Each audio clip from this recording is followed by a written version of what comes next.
When daily living gets hard, most people don't know where to turn. Jenny calls herself a daily living expert. Her goal is to help people get back to doing the things they need and want to do throughout their day. The hardest part is starting. If you have an idea for a business, if you see a need, fill that need. And that's exactly what she did. Jenny moved to Ocala, not knowing a single soul, just her and her husband, and decided to start her own business. Her mission? To make sure people can live safely and independently in their homes. Falling is not a normal part of aging, and a lot of falls can be prevented, making the home safer, making people live as safely and as successfully as possible. She reminded me that gratitude goes a long way. I thank God every day. My body is working, my mind is working, and it really does make you just grateful for what you have. This is Florida Unscripted, and today we're talking about thriving at home with occupational therapist and business owner Jenny. Let's dive in. All right, Jenny, so tell us a little bit about what you do and why you do it. All right, thank you so much for having me. My name is Jenny LeBrecht. I am the owner and occupational therapist for Thrive Home Therapy and Design. I started my business just over a year ago. As an occupational therapist, I help get people back to doing the things that they need to do and want to do throughout their day.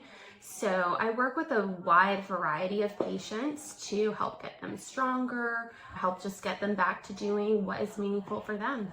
So what exactly does an occupational therapist do? Yeah, it's a great question. So I consider us the daily living experts. So when daily living gets hard, whether that be after a big event or a change in medical status, so maybe you've had a stroke or you've had a few falls and things are harder now, we help you relearn those skills. The heart of OT is relearning your ADLs, activities of daily living. So things like getting dressed, bathing, eating, using the bathroom, all of those things are well within the scope of OT and kind of the heart and soul of what we do. That's really awesome. So that kind of leads me into maybe asking a little bit about what people can do to kind of prepare themselves so they don't actually need you. Yes, it's a great question. So often, most of the time, people only find me when they need me, after they've already had a fall, after they've already had a stroke. So a few things that I recommend for people is, number one, have your annual checkups with your primary care physicians. That is so important to prevent things such as a stroke, hypertension. You know, a lot of people don't know they have it until maybe they've had a stroke or something has happened. So definitely go to your primary care physicians. Other things that people can work on is just staying active and working on your balance. I'm a huge proponent that everyone, no matter your age, should work on balance every single day. There's targeted exercises you can do, but yeah, so just staying healthy, staying active, working on your balance really goes a long way.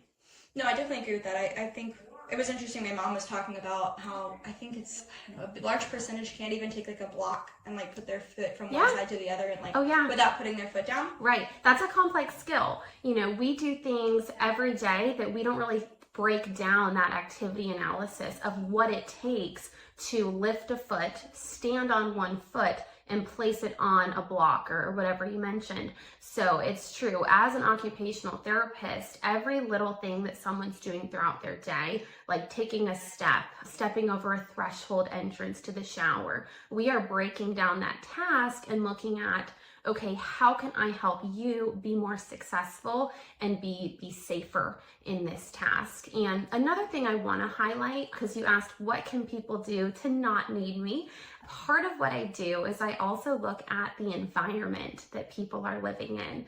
So I look at, you know, everything from the entryway of the home to the bathroom setup to rugs on the floor. So especially as people are aging in place and maybe mobility is getting a little bit harder, I do a full home evaluation, and doing something like that before a fall happens can help prevent the fall, prevent the injury. So that's something I definitely recommend as well. What is probably like the number one thing that you see that people tend to like have as a hazard that they probably don't think is a hazard? Yeah. Like when you do those home evaluations. Most of the time it's a rug.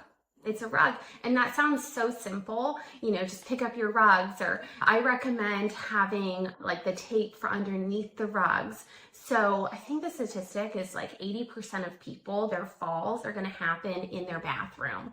So getting in and out of the shower, having that wet floor, or having a rug that easily slides when you're getting out, getting on and off the toilet, is that area clear there? A lot of people have those very flimsy, movable rugs, even right around the toilet, which I understand why you'd want it there. However, when I go into a home, I do a rug test. So I put my foot on the rug and I see, can I move it by just moving my foot over top of it? Most of the time I can, and that tells me it's really not a secure place that person should probably be walking over. That's really interesting. So what does a day in your typical life look like? Yeah, so as an OT, I wear a lot of hats. I see a wide variety of patients. So my business, I'm fully mobile. I go to the home, I go to wherever someone considers home. And I see a lot of different people. So some of my patients, they were recently in the hospital for maybe a spinal cord injury, and they're now home needing a lot of therapy after their hospitalization. So I go to their home and we work on whatever they need to work on. So for example, right now I have a patient who, at first when he got home, he was not able to stand, he was not able to walk. So when I go and see him, we're working on standing. We're working on activating his glutes so that when he stands, he's standing tall. We're working on reaching skills so that he can balance while he's maybe reaching into his pantry. Another one of my patients, I'm also a certified lymphedema therapist, which sounds confusing, but really what that means is if you have prolonged swelling, I also help people manage that, because swelling impacts your overall systemic health and it impacts your daily living. So with patients like that, I'm looking at their legs, their arms. I might be getting them in compression. I might be doing manual lymphatic drainage to stimulate the lymph nodes, to take in some of that fluid. But yeah, that's a little bit about my day. It really varies depending on my patient. What we do is so personalized. So it depends on what that person needs and how we're going to work on that. How many patients do you usually see in a day? Typically, I see 4 to 6 patients in a day. Being mobile, I typically put like 30 minutes between my patients. I also cover Ocala and the villages. So if I'm going there, I put an hour between my patients. But yeah, 4 to 6 patients, and that is a great day. That's quite a bit though to deal with a lot of people. Yeah, I love it. And again, every person is so different, which is why I love my job. That problem solving for how is that person going to achieve their goals? How are they going to safely get back to living their life in their home? And that's really the reason I wanted to be mobile. A lot of people ask me, well, why don't you have a brick and mortar clinic? As an occupational therapist, we're working on those daily things that people do, and most of the daily living happens in the home. So that's why I thought it would be perfect for me to be mobile and go right to the source. Now, did you always plan on becoming an occupational therapist? I didn't always plan on becoming an occupational therapist. So I knew I wanted to go into something health related, and I didn't really know what. So my first few years of college, I just kind of left it open. I was just pre-health, took a lot of hard classes, was juggling a lot, loved doing that. And then I actually had a guest speaker in one of my classes that told me about OT, occupational therapy. And what she was saying was, for example, something we do every single day, like tying our own shoe. Right? So you think about, okay, I tie my shoe, I put my shoe on, I get out the door, do what I need to do. And then imagine you're not able to do that anymore. That what we consider a simple task is suddenly taken away from you. That is OT's role, is to go in and problem solve with that person to get them to do it for themselves again. So I think it's so rewarding. I love what I do. I love that I found OT. Most people don't know what occupational therapy is. So I think that was me too before I discovered it. So it took me a while to get there, but once I found it, I never looked back. Why do you think people don't know what it is? Because what we do is so specific. It's specific, but it is broad at the same time. I think it's hard to explain the role of an occupational therapist. I think back in the old days, a lot of people used to think OT, upper extremity, fine motor. And that's what I knew about it when I was in high school and even early in college. But occupational therapy, it is so broad. And because it's so broad, I think it's hard to explain.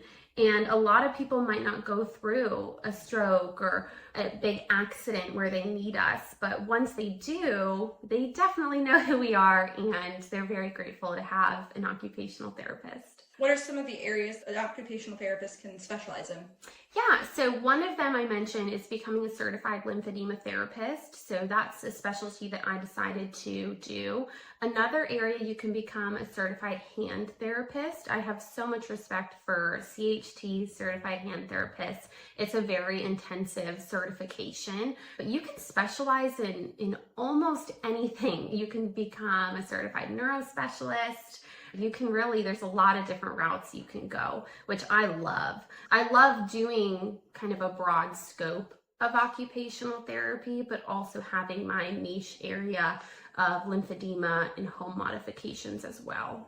No, that's super awesome. So what's the process to actually get certified as an occupational therapist? Yeah, so as an OT, I did 4 years of my undergraduate education, and you have to take certain prerequisites to apply into occupational therapy school. I got my doctorate in occupational therapy from the University of Florida, go Gators.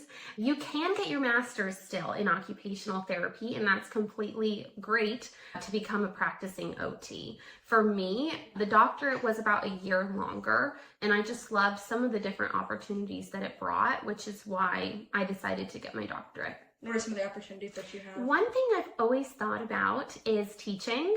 And you can teach with your clinical doctorate in occupational therapy. And then even as a business owner, I think just some of those leadership skills that it teaches you in getting your doctorate are definitely translatable to starting your own business. It also just gives you like a level of credibility, I feel Yeah, like, too. yeah, I think so too. You know, you get extra clinical experiences and just leadership courses. And a lot of people like to hear that you do have, you know, that extra certification. However, I will say getting a master's and getting going, that's also great. You know, I think it just depends on the person and, you know, how much education they want to invest at the time. You can always go back and get your doctorate as well if that's something someone wanted to do. Do you feel like financially it makes sense to do that? For me, it did. So Okay. again, at the University of Florida, being a public institution, the tuition was actually cheaper than the master's programs. You know, the caveat is that it takes a little bit longer, so you're not making income as an OT while you're in school taking longer. However, for me, it made total financial sense. The cost of living in Gainesville, you know, is relatively affordable, and the tuition rate is very, very competitive. So it was a no-brainer for me, and I love the Gators. It's where I got my undergrad, so I had to stay, but yeah. So what would you say is like your favorite part of your job? I love working with people on just getting back to doing what they need to do. So sometimes I see a patient, and when I first start working with them, they can't get out of bed, they can't stand, they can't transfer to a chair without significant assistance. Sometimes even if I'm there to help them, you know, I might need a second person to do that. So starting at that and seeing all the progress they're able to make is huge for me. I have a patient who, like I just said, was kind of in the bed, not getting out of bed unless I was there. And then a few months later, we now just took his first steps together. So seeing that progress and seeing the joy that brings the individual is so huge for me. So I love my patients. That's really the heart and joy of what I do. Yeah, no, I would say as being an occupational therapist, it definitely can be extremely emotional, I'm sure, as well. Yeah. So how do you deal with like the emotional aspect of your job? It is so hard. I am someone who I definitely like bring things home with me. I think about my patients all the time. I think about how I'm going to be able to get them stronger. I think about, are they safe when I leave their home? So one way that I do that is I do a lot of education with my patients, with their caregivers, so that I know I've done everything in my power to educate them to where they're going to be as safe and successful as possible, even if I'm not there. And then I also just rely on my support system. I have a great husband, great family. And so having a good support system that kind of helps you just get away from some of that is really, really helpful. No, I agree with that. Having a really great support system and having great significant others definitely makes a huge difference in owning your own business. Believe me, I'm very thankful and very fortunate to have a really great wife that supports me in what I do, but we do take a lot of time doing what we're doing when you're building your own business. Yes. So that kind of leads me into my next question is, what did you do before you started your business? Yeah, so my background is in inpatient rehab. So what that looks like, that's the most intensive setting for therapy. You get at least 3 hours a day if you're in an inpatient rehab hospital. It was the perfect place to get me going as an OT because you see such a variety of diagnoses and you're giving that intensive level of therapy. You know, you're doing transfers, you're getting people in the shower for sometimes the first time in 6 months for some people. So that level of intensity I loved. I love that setting. It's still so near and dear to my heart. But the reason I decided to start my own business was I wanted a higher level of intensity to be available in the home. A lot of my patients leaving the rehab hospital, they would be really nervous. You know, they would know they can get their home health, which is great. But some of them really can benefit from more and wanted more, but there weren't really options for them to get additional therapy if they needed and wanted it. So I really wanted to bridge that gap. I saw a huge need for more services in the home than what was currently available. You know, so I know a lot of people would say that we have an insurance crisis, and I'm sure that plays a big role into why they wanted more therapy, but you know, insurance only paid for it or whatever the case may be. So how does insurance apply to what you do? Yeah, so that's a great question. It's true. A lot of people struggle with their insurance. So one good thing about my business, I am a Medicare provider, but then I also offer cash rates as well. And a lot of clinics, most home healths, they do not have a self-pay option because it is all insurance driven. And that's fine. You know, that's just a different model of business. However, my business, most of my business, 80% of it currently is actually people self-paying for more therapy than what their insurance will give them. So that's why, again, a huge reason why I started my business was because I wanted people to have the option.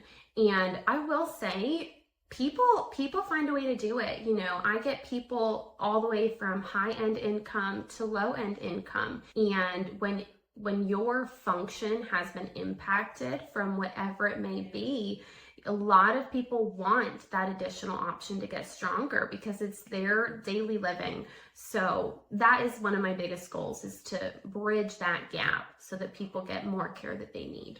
No, I think that's really awesome, and I feel like more people are always trying to bridge that gap and are reaching out for alternative ways of seeking healthcare in any shape or form, whether that's a general doctor or if it's alternative or whatever the case is. So how would you say it's been owning your own business? And how long have you owned your business? So it's been just over a year. I had my 1-year birthday, if you will, a few weeks ago.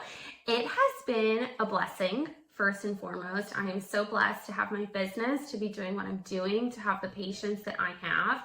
I tell myself every day, you know, even if I just serve the patients that I have right now, that is amazing. You know, the fact that I've helped who I've been able to help. I will say, getting going, it is hard starting a business. A lot of people see the end result, or they see what you're doing online, or, you know, they see that you're working so much and building your own schedule, which is great. However, it's hard starting a business. You know, you have, at the beginning, I had weeks of no phone calls, you know, of just getting the word out there in the community. However, you know, you put in the work and then you start to see the results, and it just keeps fueling, you know, the drive to keep going, and helping one person fuels the drive to keep marketing so that you can help others. So it has been a blessing for sure. What would you say has been the biggest struggle so far? The biggest struggle. So I think one thing which you mentioned is, what is occupational therapy? A lot of people do not know what we do, including health professionals. You know, again, a lot of people I ask, you know, what do you think occupational therapy is? they say fine motor, upper extremity, which that is a small part of what we do, sure. But patients that I'm only seeing for fine motor, only seeing for upper extremity is probably 1% of my practice. So I think just a lot of education has been very needed, but I love being an occupational therapist. I could talk about it all day. So, it's been a nice thing that's come from starting my business, is just advocating for the profession as a whole.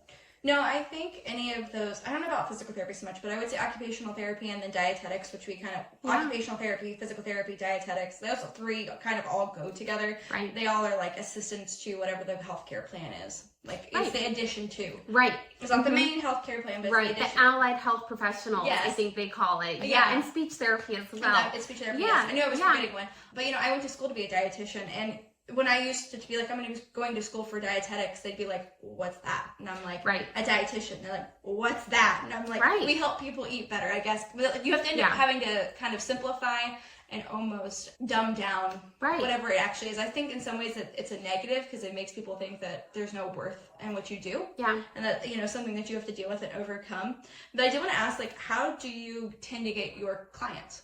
I have gotten such a mixture. So I have some primary care physicians that consistently refer to me. I have some people who are in like private caregiving agencies that give me referrals.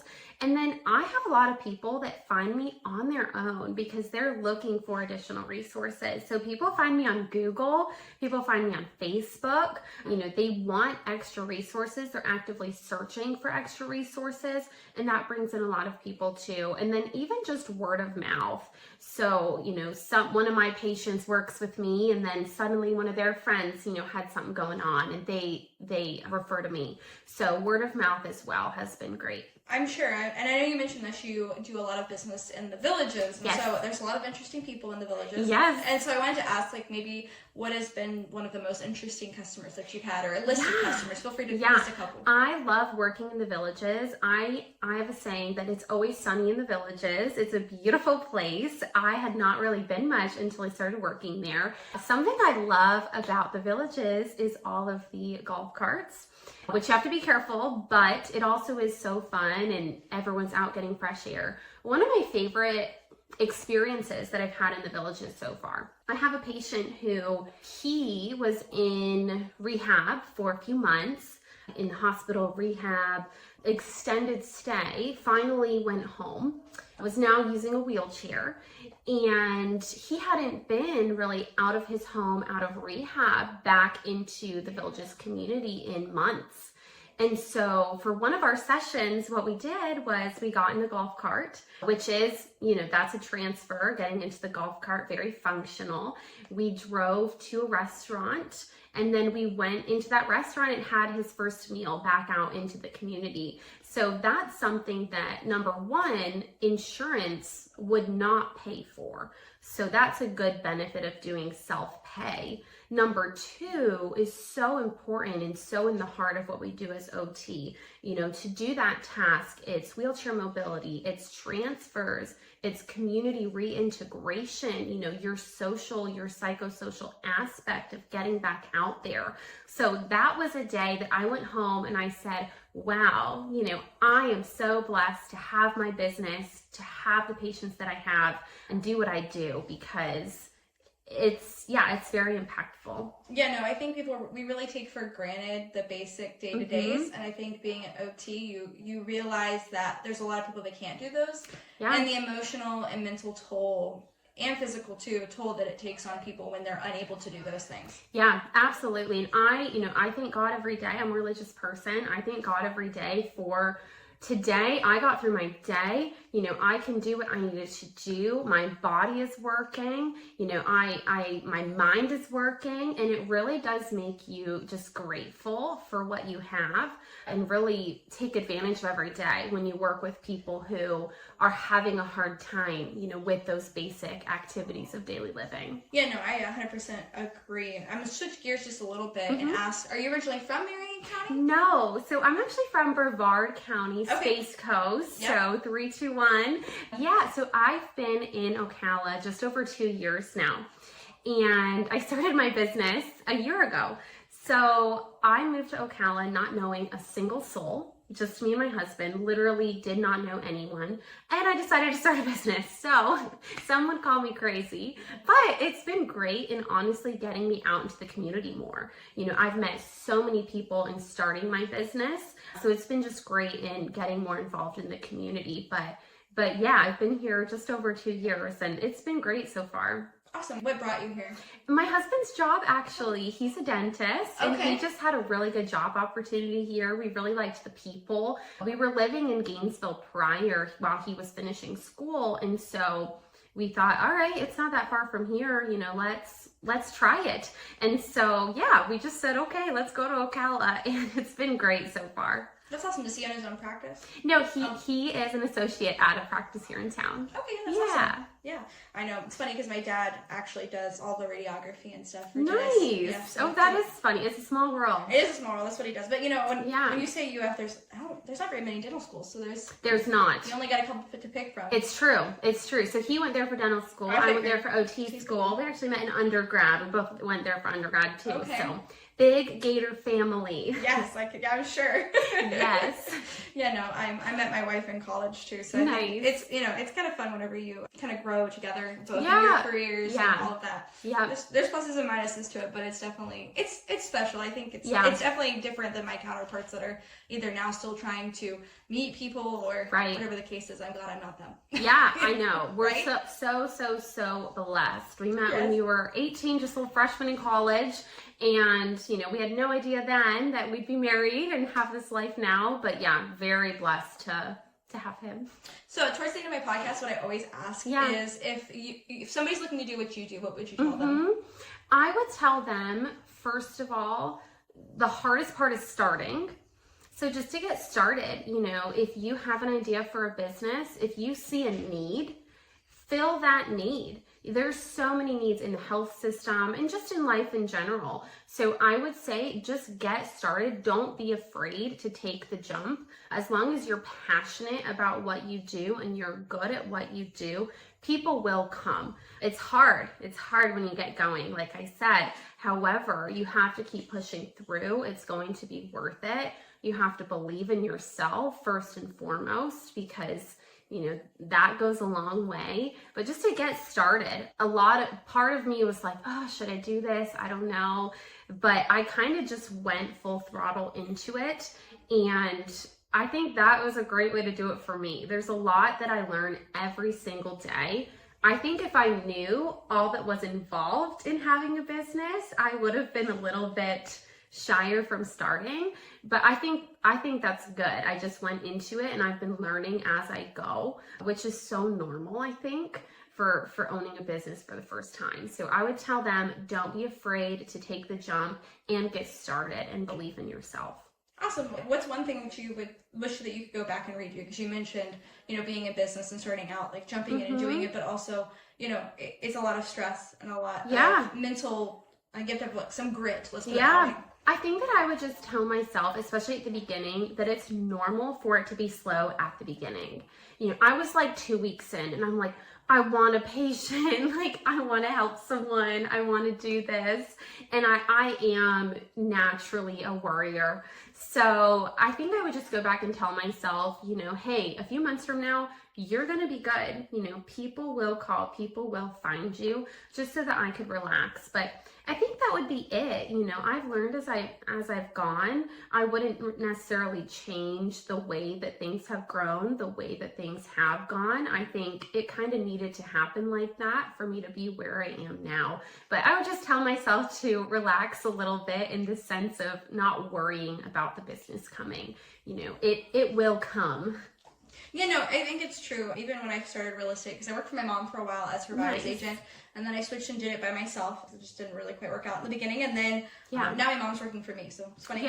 It's funny how things change, but you know, over time, and there's a lot of times where I was just like, I don't know if I'm gonna be able to make this, like make it work, because you don't have any business, you have nothing coming in, and you're just like, what do I do? Like, I gotta make money, I gotta survive, like, what's going on?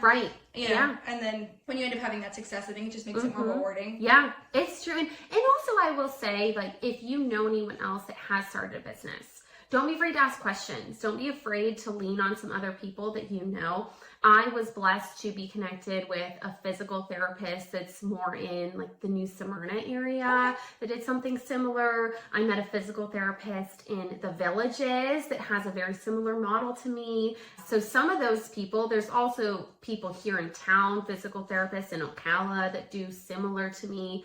So it's nice to know other people who have done something similar. Well, each model's a little bit different. Of course. It's nice to be able to just chat with them and have someone that understands the ebbs and flow of business. No, I think that's 100% perfect. I mean, it's true. That's 100% true. Now, I wanted to ask a little bit before we wrap up here at the end is what are some of your goals and for the end of this year going into 2026?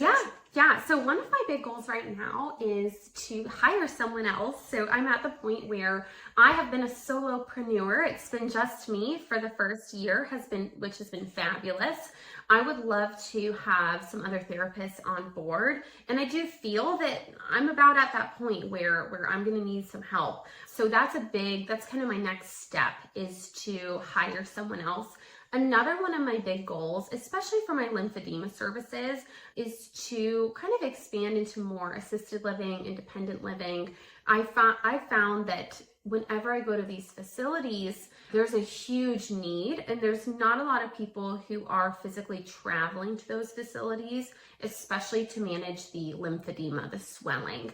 So I would love to provide that service to more of our facilities in town. That's a good goal of mine. I think that's super solid. I do think a lot of people that live in those assisted living type places, they just don't get the care that they may or may not need because a lot of times they're independent enough to not ask for help, but they may be needing help in those areas because as time goes on, some of their skills might be dwindling for whatever the case is. Right. And the facilities do a great job of having, professionals come in and helping care for them. There's just, unfortunately, not a lot of people who are managing lymphedema and that are mobile, especially doing that. So I think that service, as I can get a few more people on board with me, I'll be able to, help more people manage, what they need managed with that. And then another goal of mine, I have what I call a home transitions program where when people are leaving the rehab hospital or skilled nursing and going home, I do a full program to help get them home safely.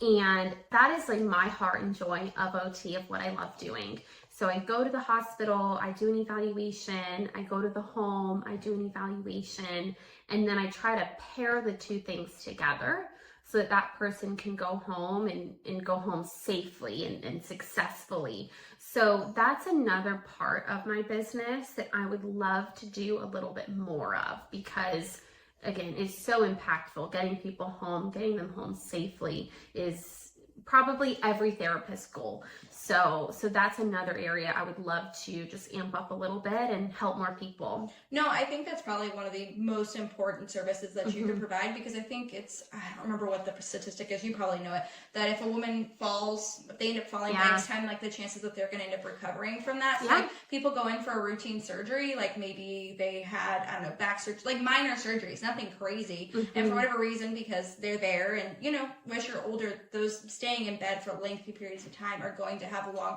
more effects on you at a quicker rate than if you were a young person. Absolutely. And then those people go home and they end up falling. Yeah. Because they're not quite as mobile or quite as strong as what they were. Or maybe they got an infection while they were there and all of a sudden now they are super thin. Right. I mean, that is the reality of, being in healthcare and those people going in for those, what we would call routine surgeries. Yeah. And then they end up with those bad outcomes and then they end up needing somebody like yourself. Right. And maybe their skills, they're mentally the same, but physically they're not. Right, exactly. It happens so fast, it happens so fast. And again, a lot of people don't find me until they've had the fall, and they need to go back or they've broken their hip or they've hit their head.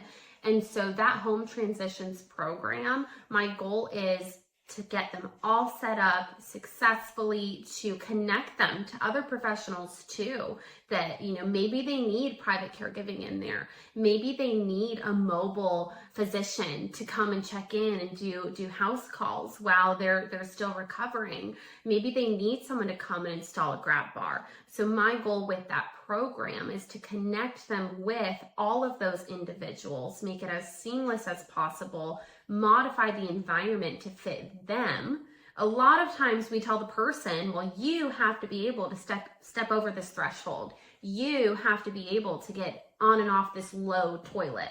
Well, what if the issue is the toilet just needs to be a little bit higher, or you need a grab bar to successfully get over that threshold? So I look at, can we change the environment? Yes, we're going to keep trying to get you stronger, as much as we can, but what can we do to help you in your current state right now be successful? I think that's honestly a super unique and special service that you're providing, and I think very much needed. Thank you. Especially, in elderly populations like the Villages, or even here in Ocala where we have a large 55+ community. I think it could really prevent some people having those falls, which lead them to detriment in their life, really their quality of life going downhill permanently until unfortunately they pass away to some degree.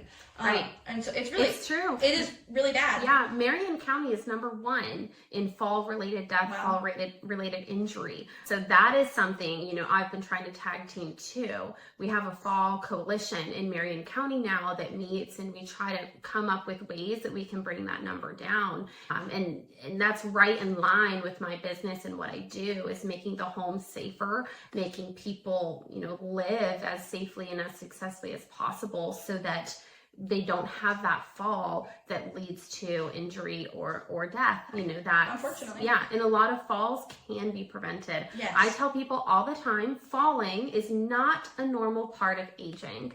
A lot of people think, oh, I'm getting older, I'm gonna have falls. Falls is not a normal part of aging. So there's a lot we can do to try to prevent that, to try to make people stronger and also modify the environment to make them more successful. Well, no, I think that's good. I think it's a service that is very much needed. I think, like you said, find a service that you need and go for it. I think you definitely have done that. Thank you. So you think if somebody wants to reach out to you, what's the best way for them to do that? I would tell them to text or call me. Okay. My number is 321-704-3913. And I'd love to chat with whoever, whether it be someone that needs my services, someone starting a business, or someone that just wants to chat more about how we can help each other. So All right. Well, I appreciate you coming on and sharing. Thank you. Thank you so much for having me. Oh, of course. I hope you guys enjoyed this great episode of Florida Unscripted. Check back next week for another good episode.